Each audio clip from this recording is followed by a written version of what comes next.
Et salut à tous, j'espère que vous allez bien, c'est Kizaki, c'est un plaisir de vous retrouver aujourd'hui. Si cette chaîne vous plaît, n'hésitez pas à vous abonner et à activer la cloche. La chaîne est gentiment en train de grandir et c'est super motivant de vous faire des vidéos.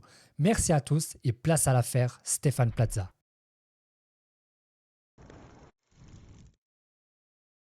À la base, Stéphane Plaza est un agent immobilier repéré par M6 au milieu des années 2000. Il apparaît d'abord dans Recherche appartement ou maison, puis dans Maison à vendre. On lui colle l'image d'un gars super accessible, peu maladroit, qui fait des blagues et casse des vases de temps à autre. Le concept séduit. On n'avait jamais autant parlé d'immobilier à la télé. Et Plaza, avec sa personnalité, devient vite un incontournable de la chaîne. Son audience grimpe. M6 lui confie d'autres émissions en parallèle. Il développe son propre réseau d'agences, Stéphane Plaza Immobilier. Il incarne pour beaucoup la simplicité et la bonne humeur. On aurait pu penser que rien ne pouvait l'arrêter. Mais sous cette carapace joyeuse, plusieurs ex-compagnes décrivent une réalité bien différente. Et elles ont fini par parler haut et fort. Le début du scandale remonte à quelques mois, lorsque plusieurs ex-partenaires de Stéphane Plaza décident de témoigner. Elles expliquent avoir subi des violences de sa part, coups, humiliations, chantage psychologique. L'une d'elles évoque même une fracture. Les médias, dont Mediapart, enquêtent et relaient des messages, des photos, des récits troublants. Au départ, Plaza dément totalement, se dit victime de calomnie. Il invoque sa présomption d'innocence, dénonce des vengeances personnelles. Il empêche l'affaire de prendre de l'ampleur. Non, on n'est pas égal. C'est toi qui as de la chance d'être avec moi. Hein. C'est pas l'inverse. Hein. Et sur les réseaux, ça se déchaîne. Certains le défendent becs et ongles, d'autres disent que ces femmes ne peuvent pas être toutes de mèche pour l'accabler injustement. M6, de son côté, se retrouve coincé. Faut-il virer une de ses têtes d'affiche sur la base de simples accusations ou attendre la justice? La suite a été vite tranchée. Les plaintes ont débouché sur un procès et on sait maintenant le verdict. Récemment, Stéphane Plaza a été jugé et reconnu coupable de violences conjugales, écopant ainsi de 12 mois de prison avec sursis. Concrètement, il ne va pas derrière les barreaux, sauf si jamais il commet de nouveaux faits ou ne respecte pas les conditions qui lui sont imposées. Pour la justice, il ne s'agit plus d'une rumeur, c'est un fait établi. Les témoignages de son ex ont été jugés crédibles, les preuves suffisantes. Plaza passe du statut d'animateur tout gentil au rang d'agresseur condamné. Aux yeux du grand public, c'est un énorme choc. Et pour M6, c'est carrément la crise. Quand un animateur vedette est déclaré coupable de violence, la première question qu'on se pose, que va faire la chaîne? Et la réponse, je vous assure, elle ne s'est pas fait attendre. De toute façon, on a un enfant qui est incapable de faire des études. Alors bon, qu'est-ce que tu veux faire? Selon plusieurs médias, M6 a choisi de déprogrammer les émissions où apparaît Stéphane Plaza. Dans les faits, ça veut dire que les diffusions prévues sont annulées ou repoussées. Et la chaîne revoit sa grille pour éviter de mettre Plaza en avant. C'est un coup dur, vu que cet animateur était un atout majeur pour les audiences d'M6. Aujourd'hui, le public se divise. Certains trouvent logique de ne pas offrir de tribune télé à quelqu'un condamné pour des violences conjugales. D'autres estiment qu'il faut séparer l'animateur de ses actes privés, tant que la peine reste légère. Au Mexique, tu t'entends pas avec ta mère ni ton père. Ton père pense qu'à tout le monde et ta mère, elle te trouve de... Mais dans le contexte actuel, où la lutte contre les violences conjugales est un sujet très sensible, la chaîne ne peut plus faire comme si de rien n'était. Maintenant, tout le monde se demande comment va réagir Plaza lui-même. Va-t-il faire appel, s'excuser ou se mettre en retrait? Les hypothèses fusent.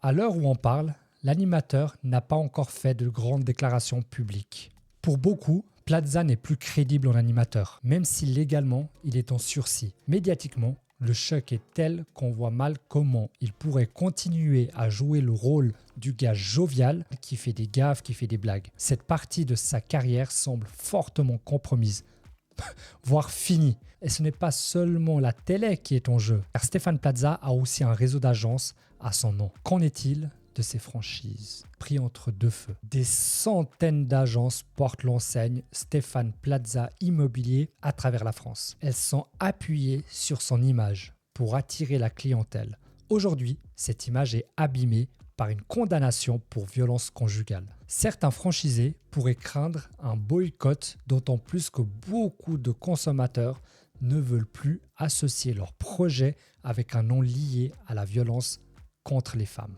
Par contre, d'autres estiment que la clientèle passera à autre chose une fois que le buzz médiatique sera passé. Ça n'aura pas trop d'impact sur les transactions. Mais quoi qu'il en soit, il n'y a plus le plus marketing. On est loin de l'ambition « Oh génial, la vitrine de Stéphane Plaza ». C'est terminé. Il y aura beaucoup plus de dégoût. Il est donc possible qu'on assiste à des ruptures de contrat ou des réflexions stratégiques de la part de certains franchisés. D'autant que cette affaire dépasse le simple cadre d'un animateur. Elle soulève un débat de société sur la place qu'on doit laisser ou pas à des personnes condamnées pour des faits graves, surtout quand la personne est médiatisée. En France et ailleurs, on a déjà vu des artistes, des sportifs ou des personnalités tomber de haut après des révélations de violence. À chaque fois, on se pose la même question. Est-ce qu'une condamnation signifie la fin de carrière? Ou peut-on pardonner après avoir purgé sa peine? Dites-moi ce que vous en pensez en commentaire. Personnellement, je pense qu'une fois qu'ils font une connerie ou une dinguerie, c'est ciao. Dans le cas de Stéphane Plaza, la peine est de 12 mois de prison avec sursis. Aux yeux de certains, c'est déjà trop peu pour des faits de violence conjugale. Pour d'autres, c'est un juste équilibre et il aura le droit de repartir de zéro une fois sa dette payée. Sauf qu'être un symbole de la télé, c'est être constamment sous les feux des projecteurs. Et le public n'oublie pas facilement ce genre d'affaires. On constate que M6 a pris des mesures rapides. Reste à savoir si c'est définitif ou s'ils espèrent un retour quand la polémique sera moins forte. Le verdict est tombé, mais la suite peut encore réserver des surprises. S'il y a appel, on risque de reparler de cette affaire dans quelques mois ou quelques années. Pendant ce temps, les médias ne s'arrêtent pas et la réputation de Plaza continue de se dégrader. Pour M6, il est essentiel de gérer la crise rapidement. La déprogrammation est un signal fort, mais ça ne veut pas dire qu'ils ont rompu tout contrat avec lui.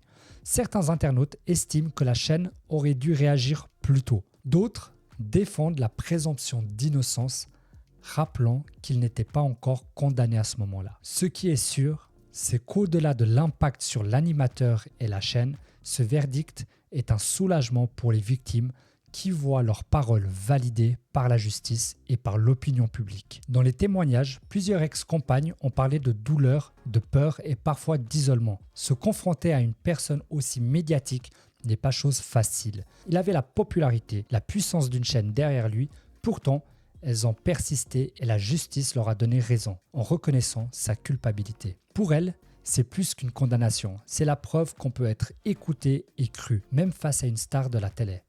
Peut-être que ça encouragera d'autres victimes, d'autres personnalités à sortir du silence, dans un contexte où la parole se libère sur les violences sexistes et conjugales. Reste à voir si Stéphane Plaza va s'exprimer publiquement, présenter des excuses ou maintenir que c'était un malentendu.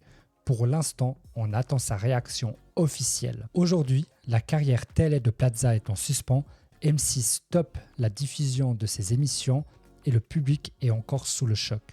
La question, peut-il rebondir? Peut-il espérer revenir à l'antenne après un certain temps? Dans tous les cas, plus rien ne sera comme avant. Aux yeux d'une bonne partie du public, Stéphane Plaza n'est plus seulement l'animateur drôle et maladroit, c'est un homme reconnu coupable de violence conjugale. Avant de conclure, on peut déjà tirer quelques enseignements de cette affaire qui a secoué la télé française et l'opinion publique. En définitive, l'affaire Plaza nous montre à quel point l'image d'un animateur si cool et populaire soit-il peut voler en éclats quand des faits graves sont mis au jour. Hier encore, on parlait de polémique ou d'accusation. Aujourd'hui, c'est un jugement prononcé avec 12 mois de prison avec sursis. Pour M6, c'est un coup dur et une nécessité de se distancier en déprogrammant ses émissions. La morale de l'histoire, la télé ne peut plus fermer les yeux quand un de ses visages est jugé coupable de violence. Surtout quand on parle de violence conjugale. Le public est de moins en moins prêt à faire la part des choses entre la personne privée et la star à l'écran. Et cette affaire risque de laisser une trace durable dans les esprits. Et vous, qu'en pensez-vous? Êtes-vous surpris par le verdict? Trouvez-vous normal que M6 retire Plaza de l'antenne? Est-ce que cette condamnation vous semble suffisante? N'hésitez pas à partager vos réactions et vos réflexions. D'ici là, gardez un œil sur la grille des programmes M6, vous risquez de ne plus y voir Stéphane Plaza de sitôt. Si cette vidéo t'a plu, n'hésite pas à t'abonner et à activer la cloche et liker cette vidéo. Ceci aide grandement la chaîne à se développer.